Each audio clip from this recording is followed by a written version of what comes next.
Saudações, sou Carlos Oliveira, do canal Pergunte ao Carlão, e estamos aqui novamente para mais uma aula sobre introdução ao Antigo Testamento do nosso curso teológico. Você que já nos acompanha já há algum tempo em nosso canal tem observado e visto as matérias que nós vemos apresentando semanalmente, e hoje nós iremos apresentar a quinta e última aula sobre uma introdução mais histórica, podemos dizer assim, do Antigo Testamento. O nosso curso teológico ele compõe-se por mais de 20 matérias e divididas em grupos: teologia sistemática, teologia bíblica, teologia histórica e teologia prática. E a introdução ao Antigo Testamento faz parte, abarca, no caso, a teologia bíblica. E falando na questão da teologia propriamente, nas próximas semanas nós daremos continuidade também com relação às matérias relacionadas à teologia sistemática, porém antes a teologia histórica. Muitas pessoas vêm entrando em contato comigo, muito curiosas com relação às matérias concernentes à teologia sistemática, principalmente aquelas que tratam sobre a teologia propriamente, a própria cristologia, escatologia, soteriologia e a martiologia. Então são matérias da teologia sistemática que traz ao estudante muitas perguntas, muitas dúvidas. Eu não sou uma pessoa de me rotular, eu tenho minha concepção de fé, eu tenho os meus posicionamentos. Por exemplo, vamos citar aqui, se você me pergunta: Carlos, você é monergista ou é sinergista? Eu vou te responder: eu sou monergista, não sou sinergista. E tantas outras questões, né, relacionadas à salvação. Carlos, você é calvinista ou você é arminiano? Eu sou calvinista, mas eu não me rotulo. Por quê? Porque para mim, todos nós que professamos a Cristo somos irmãos, e o fato disso ser fundamental, para mim é tão mais importante quanto qualquer outra questão teológica. Tem muitas pessoas que, ao invés de dizer na palavra de Deus ou na Bíblia está escrito, muitas pessoas preferem dizer: em Calvino está escrito, em Armínio está escrito, em Wesley está escrito. Eu não sou assim. Para mim, a palavra está acima de tudo. Ela, por mais que muitas pessoas que talvez me assistam possam dizer que não, mas ela te dá a condição de criar inúmeras linhas interpretativas. E é por isso, reforço, a Bíblia, o estudo teológico, não é uma ciência exata. Porque o intuito aqui não é fazer fantasia, não é criar, ideias fantasiosas. Não. Não é uma discussão sobre fé. Aqui é uma discussão sobre teologia de visão mais acadêmica. Mas a teologia, a palavra de Deus, é a ciência mais exata de todas. Por que exata? Se você fazer uma Bíblia mais uma Bíblia é igual a duas Bíblias, nisso é uma ciência exata. Agora, o texto bíblico ele não é exato, né? Então, por isso que nós temos que estudar a palavra de Deus de forma sempre acadêmica. E eu faço isso muito com os meus alunos. Quando entramos na sala de aula, as ideias e concepções que são embutidas pela fé religiosa, na maioria das vezes, fica fora de sala. Dentro de sala, apenas pessoas pensantes, apenas razão, apenas formas acadêmicas de enxergar o contexto histórico, teológico, bíblico, filosófico, seja ele qual for. É o mesmo que nós podemos falar sobre a questão da origem ou da existência de Deus, né? E aí nós temos vários argumentos: ontológico, teleológico, cosmológico, teológico, teleológico, como eu falei. Enfim, existem vários tipos de argumentos. Então nós tratamos isso. Então nós não devemos nos rotular nunca. Você que me assiste, que tem a sua concepção de fé, ótimo, tenha para você. Jamais se rotule, porque há mais coisas importantes do que aquilo que você acredita. e o que é mais importante é o Senhor que nós cremos. Isso é mais importante. E a forma que eu creio possa ser não parecida com a forma que você crê, mas acima de tudo o nosso Senhor, que nos confiou o seu Espírito, nos presenteou com a salvação e temos a certeza que no final estaremos com Ele eternamente, ok?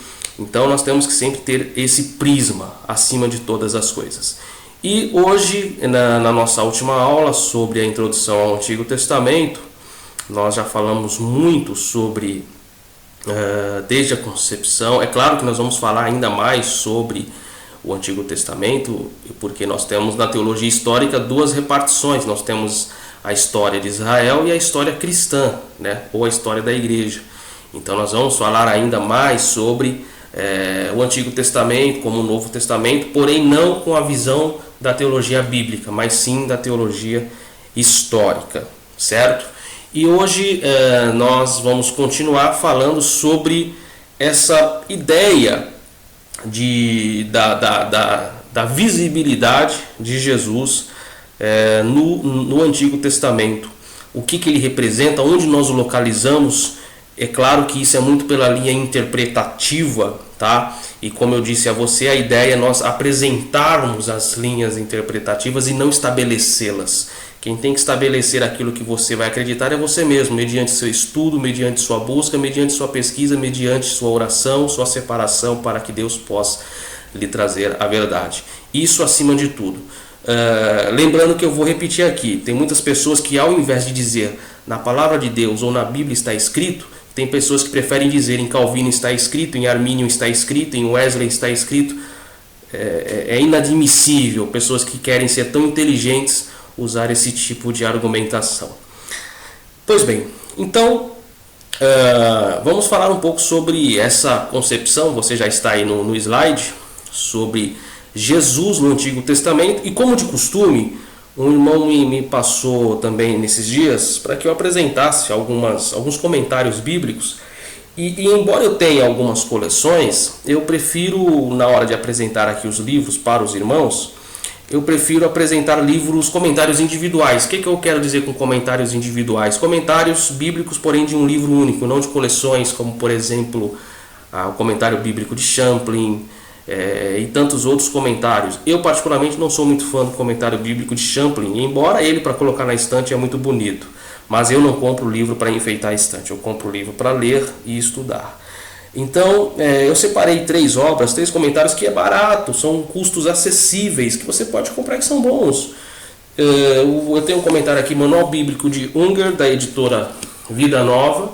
É um comentário bíblico muito sucinto, de aproximadamente 730 páginas. Então é um comentário que eu recomendaria você adquirir, um comentário bom, comentário bíblico de Unger, da editora Vida Nova, um livro muito bom, você pode adquirir esse comentário. O outro comentário bíblico que também é interessante é o Manual Bíblico de MacArthur, da editora Thomas Nelson. É um livro de aproximadamente 600 páginas, também é muito bom esse livro. O Manual Bíblico de MacArthur, da editora Thomas Edison. O livro Thomas Nelson, aliás, um livro muito bom, também você pode adquirir, é um livro bem sucinto. E o Manual Bíblico de Halley, da editora Vida, é um livro aí de quase 900 páginas, também é um comentário bíblico muito bacana, muito bom, que você pode adquirir.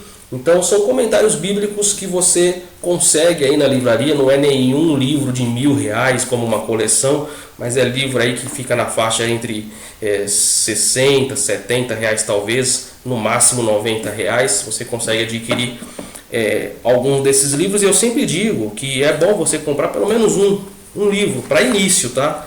Um livro de cada matéria que você for estudar, se você já faz um curso teológico. Outra coisa, né, que eu quero aproveitar nesse vídeo e informar os irmãos, pelo menos aqui em São Paulo, de onde eu falo, os irmãos sempre me perguntam: Carlos, onde eu poderia fazer uma faculdade de teologia legal, boa, que eu pudesse me aprofundar bem, que eu tivesse um respaldo interessante? E eu sempre recomendo, né, pelo menos 4, 5 escolas teológicas aqui em São Paulo. Eu recomendo a Universidade Presbiteriana Mackenzie, eu recomendo a PUC de São Paulo, eu recomendo a Universidade Metodista de São Paulo e eu recomendo também a Faculdade Teológica Batista de São Paulo, que é excelente. Se você puder estudar em algumas dessas, ótimo. O investimento é mais alto, sim, verdade, mas se você quer realmente ser um teólogo, quer realmente investir nessa área, eu acredito que essas 4 são excelentes. Você pode, quem sabe, também estudar na Faculdade de Filosofia, Letras e Ciências Humanas da USP, também é muito boa e com certeza vai agregar muito valor educacional para você. Então vamos lá. Como está aí no slide, vamos falar sobre essa questão dos tipos de Cristo, que ele representa dentro da visão cristã, tá? Então que fique bem claro isso, porque se nós falarmos aqui sobre a visão judaica, por exemplo, do Antigo Testamento, eu já vou começar uma boa aqui para você, nós não vamos falar agora, mas depois nós vamos falar um pouquinho sobre, embora eu não vou falar muito porque o intuito não é esse. Por exemplo, muitas pessoas entendem que na criação ali há uma ideia sobre a trindade, né? Quando tem o texto, façamos o homem e tudo mais, né? Há uma referência à trindade. Isso na ideia cristã, porque na ideia judaica não existe nada de trindade nesse aspecto. Não há trindade na criação. Quem criou foi Deus, não tem essa coisa de trindade. Isso na concepção judaica. E se você quiser se aprofundar um pouco mais nessa ideia, você deve pesquisar muitos estudos sobre manuscritos, sobre hebraístas, que podem falar sobre essa ideia. Mas é uma vertente. E como eu disse, a ideia é passar ideias, vertentes, posicionamentos, e não rotular e não estabelecer um. Teologia não é isso. Teologia é você ter uma ideia de muitas informações e, claro, se aperfeiçoar e ter os seus princípios estabelecidos mediante sua pesquisa. É igual você faz faculdade de Direito. No Direito você vai estudar tanto matérias fundamentais do direito, como sociologia, economia, um pouco de história, você vai estudar com certeza filosofia jurídica, filosofia do direito, vai ler muitos livros de Hans Kelsen e tudo mais, teoria geral da norma, teoria geral de direito, enfim, você vai estudar essas matérias fundamentais. Consequentemente, você vai entrar nas matérias de leis, como direito civil, direito penal, direito tributário, direito internacional, direito trabalhista, enfim, direito do consumidor. Você vai estudar todas as ideias, todos os campos.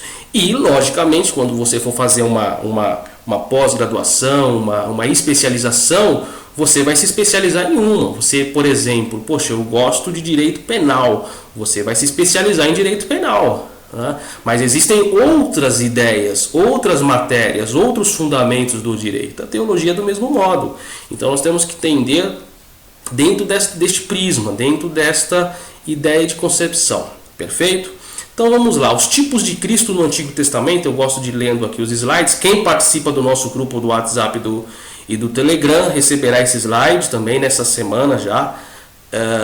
Tem aqui na descrição e nos cards também os vídeos anteriores, se você não assistiu, e também aqui na descrição os contatos, para que você também entre em contato com a Fundação Carlos Oliveira. Nós temos a editora Educação Cristã e nós publicamos muitos livros. Eu mesmo já estou aí caminhando para a minha 7ª obra. Perfeito? Vamos lá, princípios de tipologia. O estudo cuidadoso do Antigo Testamento revela elementos chamados tipos, do grego tipos, com Y, que tem seu cumprimento na vinda do Messias, que é o antítipo. Ou seja, noutras palavras, há uma correspondência entre certas pessoas, eventos ou coisas do Antigo Testamento e Jesus Cristo no Novo Testamento. Notem-se dois princípios básicos concernentes a essa forma de profecia e seu cumprimento. Primeiro, para um trecho do Antigo Testamento prenunciar a Cristo, é preciso sempre analisar o referido trecho como um acontecimento na história divina da redenção. Devemos primeiramente analisar o trecho do Antigo Testamento sob o aspecto histórico e então ver de que modo ele prenuncia a vida de Jesus Cristo como o Messias prometido. Segundo, é preciso reconhecer que o cumprimento messiânico de um trecho do Antigo Testamento está geralmente num plano espiritual mais elevado do que o evento registrado no próprio Antigo Testamento. Na realidade, os personagens de determinado acontecimento bíblico, por certo, não perceberam que o que estavam vivenciando era um prenúncio profético sobre o Filho de Deus que um dia viria aqui. Ou seja, muitos personagens bíblicos, por mais que eles talvez não tinham essa ideia, eles estavam sendo como um prenúncio de Cristo, uma personificação de Cristo no Antigo Testamento. Como Moisés, que é muito reverenciado, e como ele mesmo sempre foi um homem muito próximo de Deus, a imagem de Moisés é um prenúncio da pessoa de Cristo. Tanto que as similaridades entre ambos são muitas, desde o seu nascimento até a trajetória de sua vida. Esse é um exemplo. Outro exemplo que nós temos aqui, por exemplo, Davi, sem dúvida, não percebeu que ao escrever o Salmo 22, seu sofrimento era uma forma de profecia do sofrimento de Cristo na cruz. Nem os judeus expatriados e chorosos que passavam pelo túmulo de Raquel em Ramá, lá em Jeremias 31, versículo 15, sabiam que um dia o seu pranto teria cumprimento profético na morte de todos os meninos de 2 anos para baixo em Belém, conforme está em Mateus 2,18. Ou seja, um fato social, lá em Jeremias 31, 15, o choro do povo naquele momento era um prenúncio do sofrimento referente a muitos pais que teriam seus filhos abaixo de 2 anos, meninos, mortos, conforme registrado em Mateus capítulo 2, versículo 18. Ou seja, uma passagem, um trecho e um personagem prefigura a Cristo no Novo Testamento. Então, essa é uma tipologia válida e interessante. Quase sempre, só à luz do Novo Testamento é que se percebe que um trecho do Antigo Testamento é uma profecia a respeito de Nosso Senhor. Ou seja, o Novo Testamento você consegue muitas coisas que você não entendeu no Antigo, o Novo Testamento ele consegue trazer essa interpretação. É como se houvesse um pano de fundo referente àquilo que estaria sendo realizado no futuro. Perfeito? Aqui eu coloquei uma relação sobre Jesus, o significado de Jesus em cada livro do Antigo Testamento. Essa é uma visão que o pensamento cristão dá à pessoa de Jesus em cada livro no Antigo Testamento. Então, no livro de Gênesis, Jesus é o cordeiro no altar de Abraão. No livro do Êxodo, é o cordeiro da Páscoa. Em Levítico, ele é o sumo sacerdote, ele é representado como o sumo sacerdote. Em Números, é a nuvem durante o dia e a coluna de fogo durante a noite. Em Deuteronômio, ele é a cidade de nosso refúgio. Em Josué, ele é o tecido vermelho na janela de Raabe. Em Juízes, ele é o nosso juiz. Em Ruth, ele é o nosso parente redentor. Em 1º e 2º Samuel, ele é o nosso profeta confiável. Nos livros de Reis e Crônicas, é o nosso soberano. Em Esdras é o nosso escriba fiel. Em Neemias é o reconstrutor de tudo que está destruído.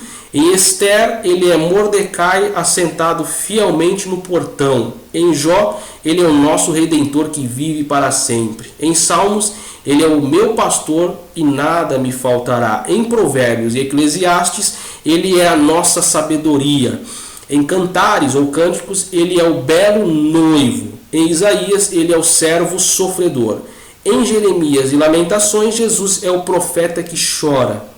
Em Ezequiel, ele é o maravilhoso homem de 4 faces. Em Daniel, ele é o 4º homem da fornalha, embora um presságio. Muitos estudiosos judaicos entendem que não tem nenhuma relação de Jesus com o 4º homem da fornalha, por isso que eu falo, é sempre bom termos as ideias e as visões, está bem? Em Oséias, ele é o amor sempre fiel. Em Joel, ele nos batiza com o Espírito Santo e com fogo.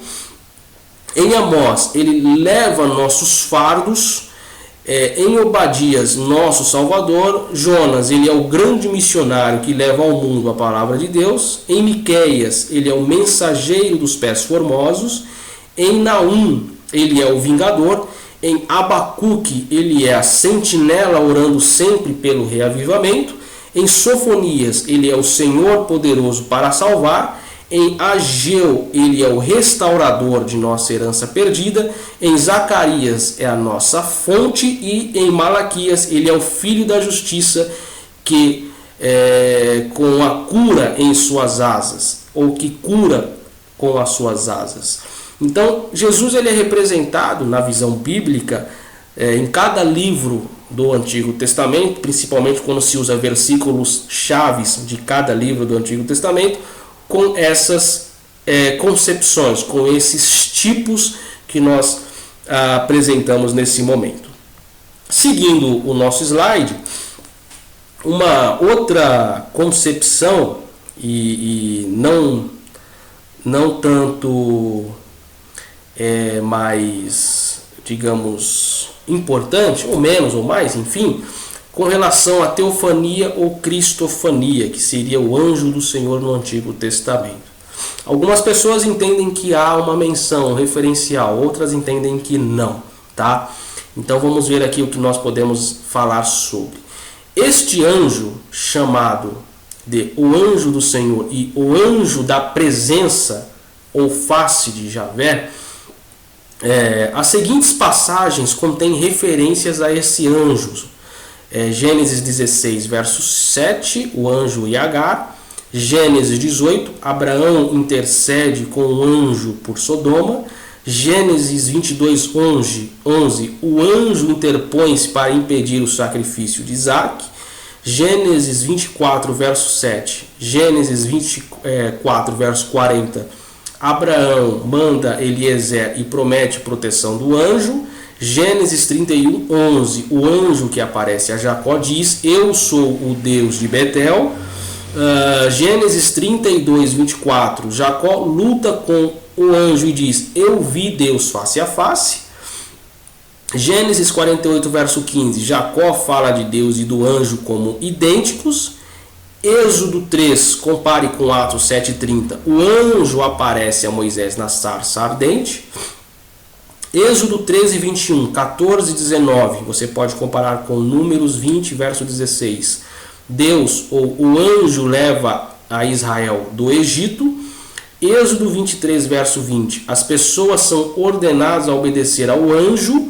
Êxodo 32, 34, com 37, 17, compare também com Isaías 63, verso 9.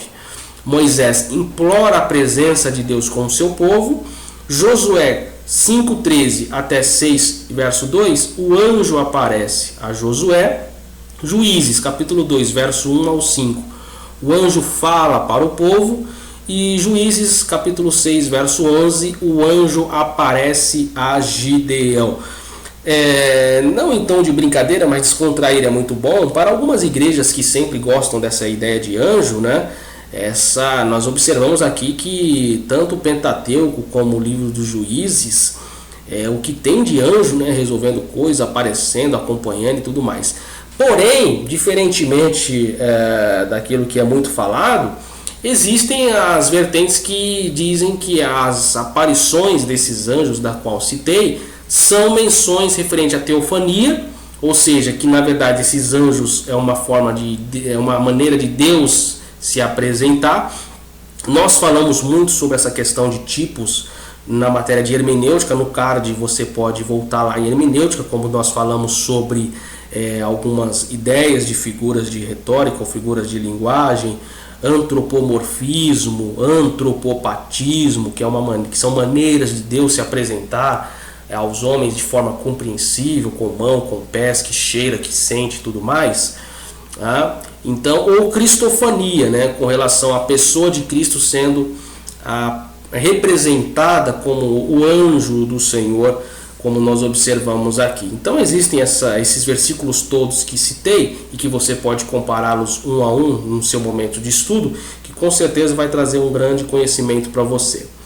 Um estudo dessas passagens mostra que quando o anjo Javé ou Yavé, ou seja lá o nome que você entende como mais correto, ou Jeová, claro que se nós pararmos para falar só sobre esse tetragrama, nós precisaríamos de uma aula inteira para falar desse tetragrama, usando principalmente as as ideias dentro do aspecto judaico ou hebraico das línguas, enfim, não é o propósito aqui, às vezes são distintos um do outro. Eles são com a mesma frequência e as mesmas passagens mesclados sobre si. Como isso pode ser explicado? É óbvio que nestas aparições não pode ser o próprio Deus Todo-Poderoso, isso é óbvio. Há quem nenhum dos homens viu nem pode ver, certo? Na busca da explicação deve ser dada especial atenção a dois trechos citados acima, que eu citei. Em Êxodo, capítulo 23, verso 20, Deus promete enviar um anjo diante do seu povo para levá-los à terra prometida, e eles são ordenados a obedecer-lhe e não provocá-lo. Obedecer o anjo e não provocá-lo. Pois ele não irá perdoar sua transgressão, pois o meu nome, isso é Deus falando, o meu nome está nele. Assim, nesse caso, o anjo pode perdoar pecados, o que só Deus pode fazer, porque o nome de Deus, isto é, seu caráter e, portanto, sua autoridade estão no anjo. Então, há uma evidência teológica de que este anjo representasse o próprio Deus, em função dessa autoridade de perdoar ou não perdoar a transgressão do povo, que tinha que obedecê-lo e não provocá-lo. Então, dá uma ideia, uma margem de que este anjo representasse o próprio Deus. É uma linha interpretativa, tá certo? Além disso, na passagem de Êxodo 32, 34 até 33, 17, Moisés intercede pelo povo após a sua primeira violação do pacto, ou da lei, onde Deus responde: eis o meu anjo que irá adiante de ti. E imediatamente depois disso, Deus diz: eu não vou subir no meio de ti. Em resposta a mais uma súplica de Moisés, Deus diz: minha presença irá contigo, e eu te darei descanso.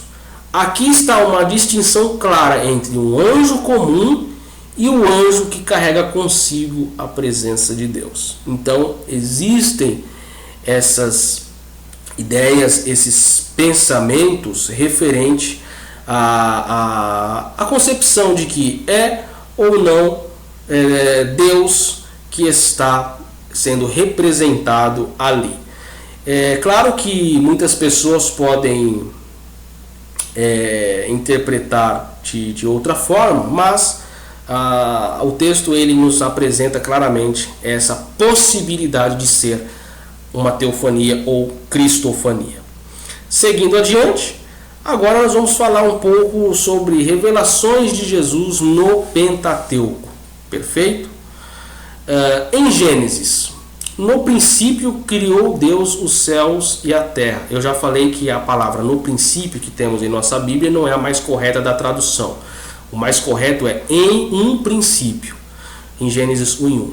Também disse Deus: façamos o homem à nossa imagem, conforme a nossa semelhança.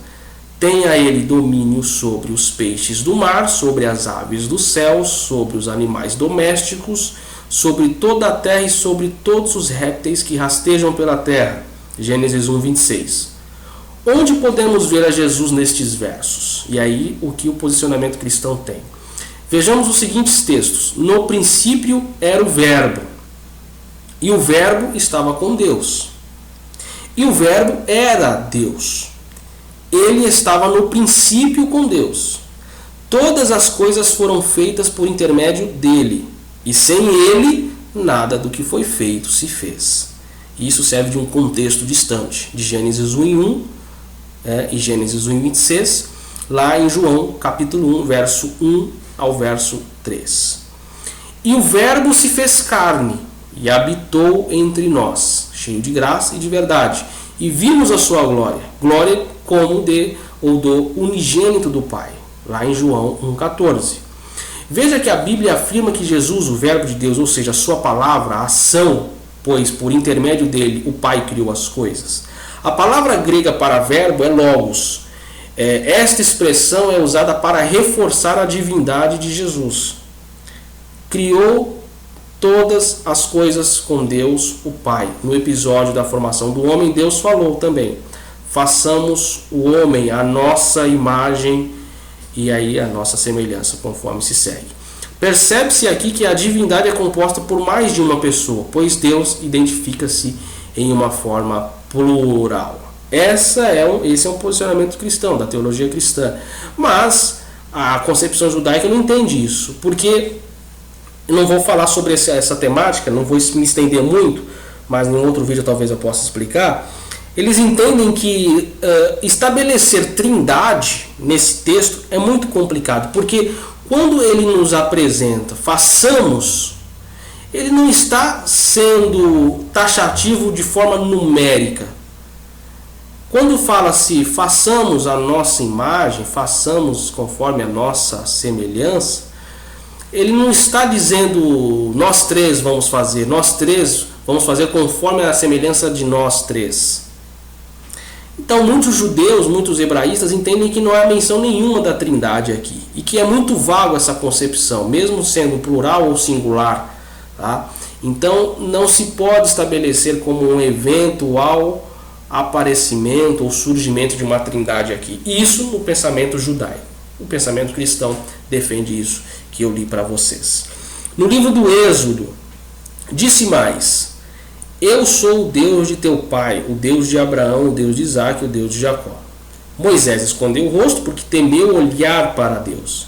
Disse ainda o Senhor: certamente vi a aflição do meu povo que está no Egito, e ouvi o seu clamor por causa dos seus exatores.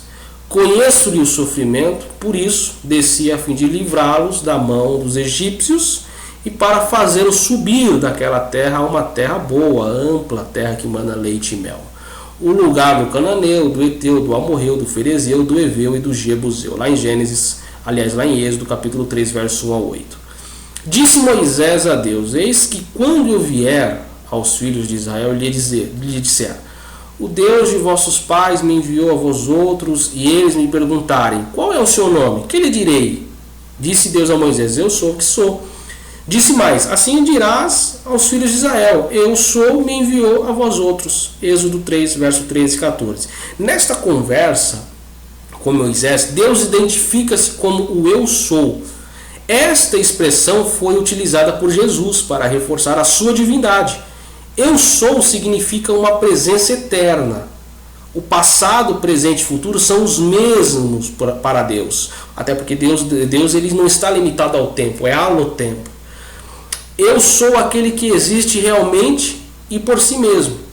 E quem é este eu sou de Êxodo 3, que existia desde o princípio, que inclusive deu as tábuas da lei a Moisés, lá em Êxodo 31, 18. Vamos ver aqui o verso. Perguntaram-lhe, pois, os judeus: ainda não tens 50 anos e viste Abraão? Respondeu-lhes Jesus: em verdade, eu vos digo, antes que Abraão existisse, eu sou. E isso você pode ver na sua Bíblia, em letras garrafais. Eu sou. Jesus está falando: antes que Abraão existisse, eu sou. Está vendo no contexto distante o eu sou apresentado para Moisés, é o eu sou que é declarado no Novo Testamento?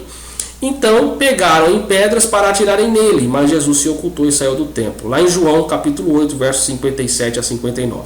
Percebe então Jesus identificando-se como sendo o eu sou do Antigo Testamento. Os judeus quiseram até apedrejá-lo por conta disso, mas isso é uma visão cristã. E a teologia que nós estamos apresentando aqui é uma teologia cristã. Não vamos entrar no mérito da questão judaica referente às interpretações do texto. Levando adiante aqui em Levítico. Em todo o livro de Levítico pode-se ver a Cristo. No mesmo encontramos a expressão cordeiro. Tá? Por isso que nós, voltando aqui sobre o que representa a Cristo em cada livro, se você observar aqui no livro de Levítico, por exemplo, que eu estou grifando aqui, ó, ele é o sumo sacerdote, perfeito? Então, lá no livro de Levítico, nós encontramos a expressão cordeiro. No antigo Israel, eram sacrificados cordeiros para que o povo pudesse demonstrar arrependimentos pelos seus pecados. Então já prefigura Cristo aí, né? Então imolará o cordeiro no lugar em que se imola a oferta pelo pecado e o holocausto, no lugar santo. porque quer a oferta pela culpa como as ofertas pelo pecado são para o sacerdote, são coisas santíssimas. Levítico capítulo 14, verso 13. Mas tinha algo muito mais profundo envolvido nos sacrifícios de animais do que isto. No sacrifício daqueles cordeiros havia uma simbologia muito profunda. Vejamos aqui. No dia seguinte viu João a Jesus, que vinha para ele e disse: Eis o Cordeiro de Deus que tira o pecado do mundo. João 1,29. Proclamando em grande voz: Digno é o Cordeiro que foi morto de receber o poder e riqueza, e sabedoria e força, e honra e glória e louvor. Aqueles cordeiros que eram sacrificados simbolizavam a Jesus Cristo, o Cordeiro de Deus que tira o pecado do mundo e que foi morto. A morte daqueles cordeiros simbolizava a morte de Cristo pelos nossos pecados. Os israelitas demonstravam fé no sacrifício de Jesus em prol deles quando sacrificavam o cordeiro. Ou seja, há uma similaridade. O sacrifício de Cristo que nos deu a salvação, nos deu essa oportunidade, não só uma classe limitada, mas a todos os seus escolhidos, todos os seus filhos, aqueles que ele elegeu para essa salvação. Em Números, Moisés levantou a mão e feriu a rocha 2 vezes com o seu bordão, e saíram muitas águas, e bebeu a congregação e os seus animais. Números capítulo 20, verso 11. O povo de Israel estava com sede, e Deus, em seu amor, disse para Moisés falar à rocha, que desta, no caso, sairia água. Infelizmente, Moisés desobedeceu, e por estar irado com o povo, que já vinha se queixando toda hora, ao invés de falar com a rocha, ou falar à rocha, ele feriu a rocha. Deus não gostou disso, pois além dele desobedecer a ordem de Deus, Moisés feriu um símbolo ou um prenúncio daquilo que representaria ou representava Jesus. Como pode isso? Vamos lá para o texto. Como está escrito: Eis que ponho em Sião uma pedra de tropeço e rocha de escândalo, e aquele que nela crê não será confundido. Romanos capítulo 9, verso 33. Aquela rocha era um outro símbolo de Jesus. Assim, aquela rocha saciou a sede dos israelitas, a água que nele continha. Jesus sacia a nossa sede espiritual. Assim como daquela rocha fluem águas, de Jesus flui a vida eterna para todo aquele que nele crê. E para encerrarmos as revelações de Jesus, ou como Jesus é representado no Pentateuco, em Deuteronômio vemos a Jesus quanto à menção da Páscoa, Cordeiro. Tudo isto simboliza a Cristo. No livro contém ordens dadas por Deus, mais especificamente Jesus acerca de diversas leis. Com base nas páginas do Pentateuco, podemos dizer que a imagem de Jesus Cristo é encontrada em todas as referências possíveis. E isso se deve ao interesse de nosso Deus em mostrar que não só o Novo Testamento, mas que o Antigo Testamento também deve ser levado com muita seriedade e com muito cuidado com suas profecias, indicando o futuro Messias que se revelaria como ser humano, que foi o cumprimento, ou que se cumpriu no Novo Testamento. Então, para que a gente tenha uma ideia, claro que não profunda totalmente, mas nós conseguimos enxergar Jesus, a pessoa de Cristo, sendo representada, ou sendo de forma simbólica apresentada no Antigo Testamento. Citamos aqui uma série de referências que você pode anotá-las e estudá-las e fazer um estudo mais profundo e mais cuidadoso referente a cada uma dessas passagens bíblicas, mas conseguimos aqui levar a você que nos acompanha uma ideia de Jesus no Antigo Testamento. E assim nós encerramos aqui a matéria de introdução ao Antigo Testamento. Essa matéria tem muita informação, então se você não viu os vídeos anteriores, assista aos vídeos anteriores, porque nós fazemos de forma organizada até chegarmos aqui. Então um assunto ele é sequencial de outro, não adianta você assistir o último vídeo e depois o primeiro, não. Assista o primeiro, o segundo, o terceiro, o quarto e o quinto de hoje, para que você tenha uma ideia ampla referente ao Antigo Testamento. Nosso curso teológico vai dar continuidade com outras matérias. Se você não é inscrito no canal, se inscreva no canal, divulgue o canal, faça suas anotações. É fundamental. Se você pudesse entender o quanto de informação está sendo dada aqui de forma livre para você, que em muitos lugares você pagaria fortunas para aprender o que em 20, 30, 40 minutos de uma videoaula você não teria em uma sala de aula de fato. Então anote, valorize a palavra de Deus, valorize o estudo bíblico e tenho certeza que grandes coisas vai acontecer em sua vida. Em parceria com a editora Educação Cristã e a Fundação Carlos Oliveira, apresentamos o nosso curso teológico, a matéria de introdução ao Antigo Testamento, nossas redes sociais para você se inscrever, participar, nossos livros. Esse mês que nós estamos em março, nós estaremos publicando o nosso 7º livro, Calvinismo e Arminianismo. Em breve você vai ser comunicado também aqui em nosso canal. Se você não adquiriu nenhum dos meus livros ainda, entre em contato, aqui na descrição temos os nossos contatos, e-mail e telefones, e adquira o nosso material também. Ou se você já adquiriu todos esses materiais, em breve nós estaremos apresentando o nosso novo livro. Eu quero agradecer a você que nos acompanha, que nos prestigia. Como sempre digo, divulgue todos esses materiais, apresente, use no seminário, use nos seus cursos, que com certeza vai agregar muito valor referente a conhecimento. Que Deus abençoe a sua vida, em nome de Jesus. Amém.